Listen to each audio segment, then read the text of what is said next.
Nomination వేసి లేదు నువ్వే చైర్మన్ అంటారు అందరూ. ఇట్లా చైర్మన్ ఎట్లయితే మనం లే నువ్వే గెలుతావు నువ్వే ఉంటావు అన్నారు. అందరి ప్రేమ ఆత్మానాలు. అలాగే మనకు ఒక 26 వార్డుల మంది ఉన్నారు. ఇప్పుడు ఒక్క వార్డు కాదు ఉన్నది అందరూ. మన 13 వార్డే కాదు ఇక్కడ 26 వార్డుల మంది ఉన్నారు. కూడా ఇంత ఆప్యాయత చాలా సంతోషం. మనం ఎట్లా పెద్ద ఎత్తున మెజార్టీతో గెలుస్తున్నాము. మీ అందరి అభిమానాలు. అలాగే దుర్గం శేఖర్నుడు అన్నా నేను ఉన్నా అన్నాడు, రైట్ అన్న.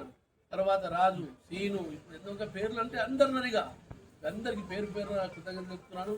ఇప్పుడు ఎల్లుండి మనకు కౌంటింగ్ ఉంటుంది జీతాల్లో.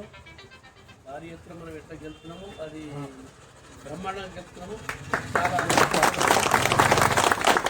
మనమనుడే కాదు, ప్రతి ఒక్క పబ్లిక్ ఆడ ఉన్న పోలీసులు కూడా చెప్తున్నా చెప్తున్నాను. ఇంకోసారి అంటే వెళ్ళి అందరూ అనుకుని తినమంటున్నాను. అంత అద్భుతంగా చెప్తున్నాం. మీ అందరి సహకారం ఇట్టే ఉండాలని కోరుకుంటున్నాను. ఎందుకంటే బాగా చెప్పడద్దు, ఇద్దరితో చూస్తున్నాను.